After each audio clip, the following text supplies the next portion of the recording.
ఈరోజు మనం చెప్పుకునే కథ కొన్ని చీకట్లు ఓ వెలుతురు. అంతా అల్లకల్లోలం. కట్టెగా మారిన సిరిశరీరం మీదబడి ఇంకా కట్టెనెందుకు కాలేకపోయానా అని ఉప్పుసంద్రంలా వాళ్ల అమ్మ సుమతి రోదన. చుట్టూ మూగిన జనాలు గుసగుసలాడుకుంటున్నారు అందరికీ వినబడేలా. పెండ్లైన రెండ్రోజులకే ఉరిపోసుకుందంటే ఏమైనాదో పాపం. మనువు ఇష్టం లేదంటా అని కొందరు. కాదే, పిల్లోడు పనికిమాలినోడంటా అని కొందరు. అదేం కాదు, ఆ పిల్ల ఎవర్నో ప్రేమించినాదంటా. ఇష్టంలేని పెండ్లి చేసినారని అర్ధాంతరంగా ఆయువు ముగించుకున్నాది. పాపం బిడ్డ పచ్చగపారాని పెట్టింది పెట్టినట్లే ఉంది. అన్నీ వినబడుతున్నా ఏమీ వినబడనట్లు వెంకట్రామయ్య తన సిరి సంపదలకు కారణమని తను నమ్మిన తన సిరి నిర్జీవంగా ఉంది. ఒంటిమీద 40 తులాల బంగారం ఏమాత్రం తగ్గరాదని కట్టబెట్టిన 50,000 చీరతో నిన్నగాక మొన్న తన ఇంటినుంచి అత్తగారింటికి తరలెళ్లిన తన గారాల పట్టి కాదు తన వంశప్రతిష్ఠ. అవును, వంశప్రతిష్ఠ. అప్పుడు ప్రాణమున్న మనిషేమీ కాదు. అన్నీ తెలిసి నాకెందుకు కట్టబెట్టారు? మా పరువు మర్యాద అన్నీ పాయే. అల్లుడి గొంతులో బాధకంటే కోపం, అవమానం అగ్నిపర్వతంలా పలుకుతున్నాయి. పరువేనా? పెండ్లైన రెండ్రోజులకే చచ్చిపోయినాదంటే అత్తింటోళ్ళు ఏం చేసినారోనని మామీద అనుమానం. లేనిపోని కేసులు. ఎట్ల సావాల్రా దేవుడా, వీళ్ళు నాశనమైపోను అని సిరి అత్తగారి శోకాల్లో శాపాలు. పరువు చెల్లున చెరిచినట్లయింది. దిగ్గున లేచి కూర్చున్నాడు వెంకట్రామయ్య. చుట్టూ చీకట్లు. ఇదంతా కల? సెల్ఫోన్ తీసి టైం చూశాడు. 11:30. ఇలాంటి కలొచ్చిందేమిటి? పక్కన సుమతి గాఢనిద్రలో ఉంది.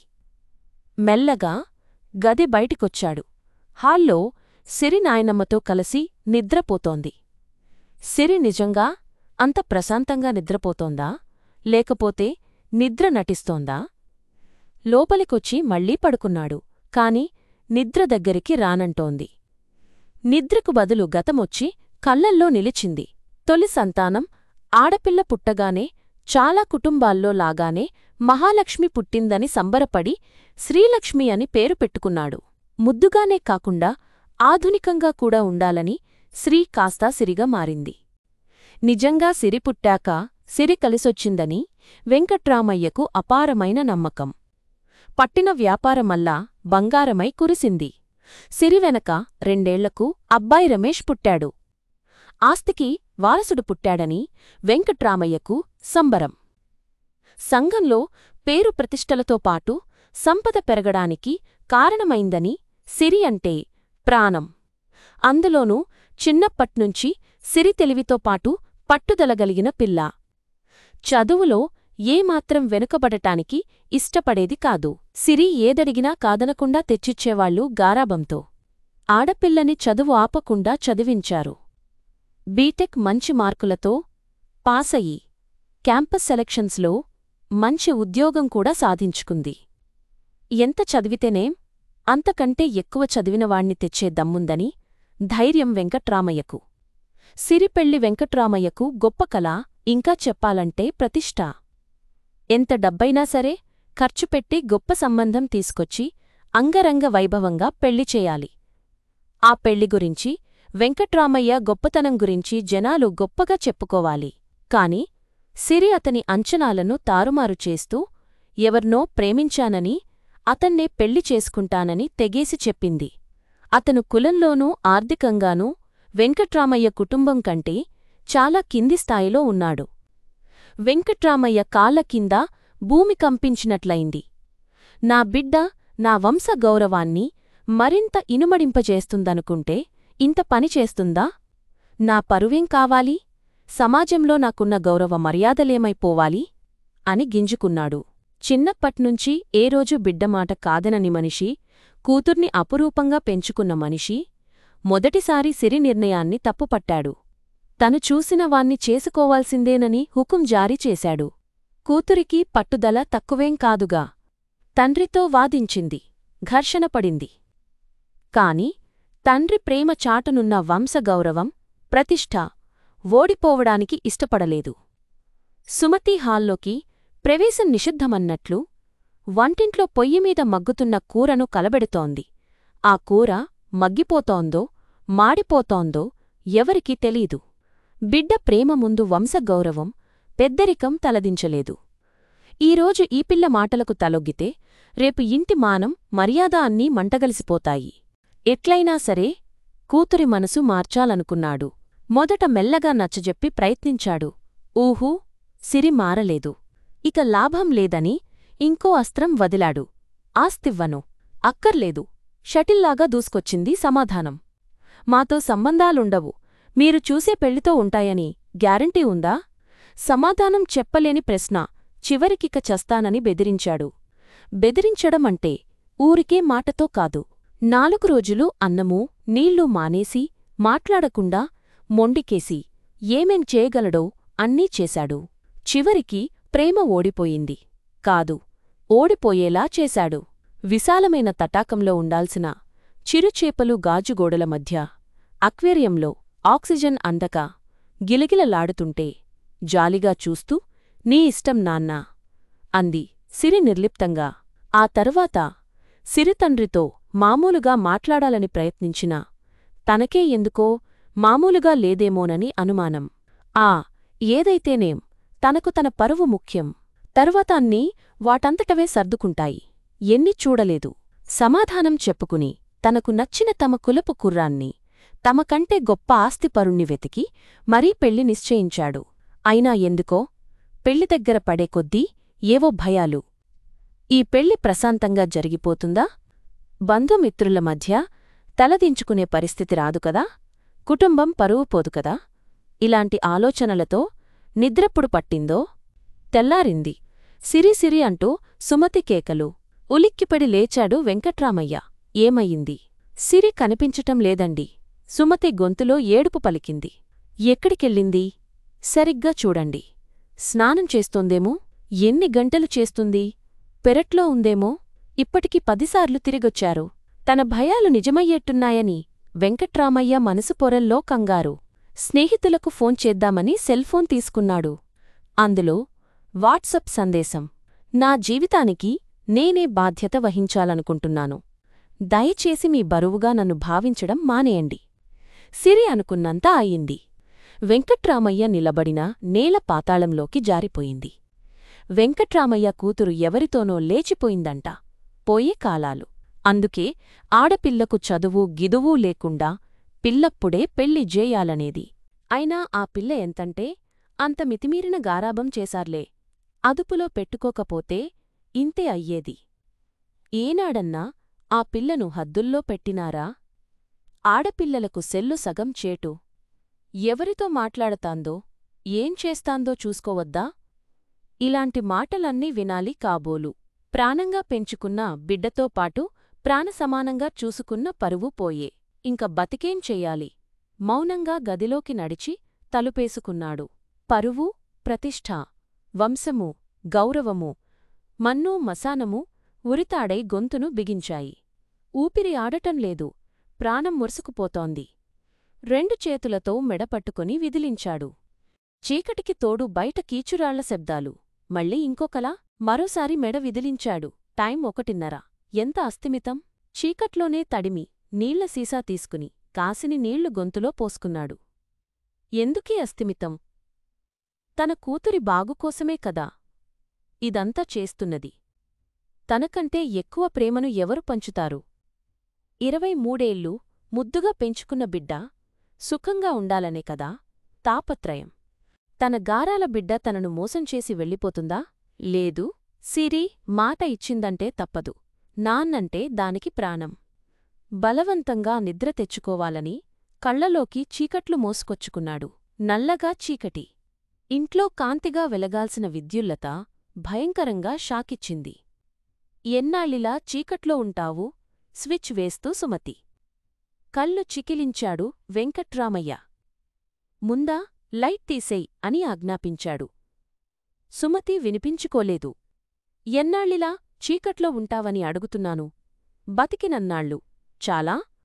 నీ కూతురు చేసిన ఘనకార్యానికి బలైపోయింది నా కొడుకు. ఇంక వెలుతురెక్కడ మిగిలింది? ఎన్నిసార్లు ఈ మాటలంటావు? గొప్పగా మార్కులు తెచ్చుకుంటే, మంచి పేరు తెచ్చిపెడితే, నీ కూతురని గర్వపడితివి. నీ ఇంటి పరువు తీసిందనుకున్ననాడు నా కూతురని దెప్పిపొడుస్తున్నావు. అసలు మా పనంతా మీ గొప్పను నిలబెట్టడమేనా? ఇదిగో ఇట్ల తలతిక్క ప్రశ్నలడిగే అది కొంపలోనుంచిపోయి సంతకాల పెండ్లి చేసుకుని మర్యాద తీసింది. పోయింది. అట్లా దూరంగానన్నా పోయిందా? ఊళ్ళోనే కాపరం పెట్టి ఎక్కడా తిరగకుండా తలెత్తుకోకుండా చేసింది. అదింత కడుపేసుకుని తిరుగుతుంటే ఆ సంకర సంతానాన్ని చూడలేకగదూ నా కొడుకు నరికి పారేసింది. అది పాపమై వాడు జైల్లో మగ్గుతున్నాడు. దానికేం సుఖంగా చచ్చింది. అవును, పాపం కాదు. నెలలు నిండిన బిడ్డను కనీసం కనికరం చూపించకుండా చంపడం పాపం కాదు. పందులు, కుక్కలు కూడా తమ పిల్లల్ని ముట్టుకుంటే మీదికొస్తాయి. అంత ఘోరంగా నిండు చూలాలిని పొట్టనబెట్టుకున్న నీది పాపం కాదు. నీ మాట కాదనిందని నీ బిడ్డను చంపుకున్నావు. సరే, ఇంకెవరి బిడ్డనో చంపేకి ఏం హక్కుందని? ఆ తల్లిదండ్రులకెంత గుండెకోతనో ఎన్నడన్నా ఆలోచిస్తివా? ఏంది ఆలోచించేది? పైసాకు తరుంగాని ప్రతోడు డబ్బున్న పిల్లను చూసి లవ్ చేశానని బుట్టలో ఏసుకొనేటోడే. వాడెంత, వాని తాహతెంత? మన పిల్లనే చేసుకొనేటోడా? ప్రతి ఎదవనా కొడుకొచ్చి నా ముందు కాలరెగరేసి ఆడపిల్లని ఎలా పెంచాలా అని నీతులు చెప్పేవాడే. అవును, ఆడపిల్లని ఎలా పెంచాలా అని మగనా కొడుకులే చెప్పేది. అసలు మేం మనుషులమైతే కదా ఏది మంచో ఏది చెడుపో మాకు తెలిసేది. మీ ఇంటి పరువును కాపాడాలి, మీ మర్యాదను నిలబెట్టాలి. మీరు మటుకు మొగుళ్ళై, తండ్రులై, అన్నదమ్ములై, కొడుకులై మామీద బడితిని మేమేం చెయ్యాలో ఎట్టుండాలో తిరుమానం చేస్తారు. కాదు, కూడదంటే చంపి పాతరేస్తారు. ఏందే గొంతులేస్తాంది? వీడు సగం చచ్చిన పామనుకుంటాండావా? ఇష్టానుసారం మాట్లాడుతాండావు. చింత జచ్చినా పులుపు చావలేదు పాత సామెతే కాని ఎప్పటికీ పాతబడదు. అది కాదయ్యా, ఏం చేసింది నా బిడ్డ? మనసుకు నచ్చినోణ్ణి పెండ్లి చేసుకునింది. అదీ తప్పేనా? నా బిడ్డ అంత తెలివైందని మురిసిపోతాంటివి. 23 ముద్దుగా పెంచుకున్న బిడ్డ తెలివిలేని నిర్ణయం తీసుకుంటాదని ఎట్లనుకొంటివి? అట్లా బిడ్డ పాయే, ఇట్ల కొడుకు జైలు పాలాయే. ఏం సాధిస్తివి? పరువేమన్నా తిరిగొచ్చెనా? ఈ సంధి ఇంగా జనాలకు తెలిసి బిడ్డను చంపుకుంటిమని ఉన్న మర్యాద పాయే. అయినా బిడ్డలే పోయినంక ఇంకా పరువు మిగిలిందా? వెంకట్రామయ్య భుజం మీద చేయేసింది సుమతి. దాదాపు 2 నెలలయింది సుమతి తనతో ప్రేమగా మాట్లాడి. ఆమె చేతి స్పర్శతో శరీరంలో ఏదో చిన్న కదలిక. అవును, ఏం సాధించాను? ప్రేమ ఇంత హింసాత్మకంగా ఉంటుందా? ప్రణయం ప్రాణాలు బలిగోరుతుందా? ప్రాణాలు తీసే ఈ ప్రేమను ఎందుక్కావాలనుకుంటారీ పిల్లలు? వాళ్ళేం సాధించారు? నేనేం సాధించాను? ప్రేమా, పరువా, ప్రాణమా? చివరికి ఏం మిగిలింది? నా పరువూ మిగల్లేదు, నా బిడ్డ ప్రేమా మిగల్లేదు. ఏం సాధించినట్లు? ఏందయ్యో, ఏంది కలవరింతలు? ఇంకా చిమ్మ చీకట్లు. నిద్రబో నిమ్మళంగా అంటుంది సుమతి చిరాకుతో. కళ్ళు తెరిచాడు వెంకట్రామయ్య.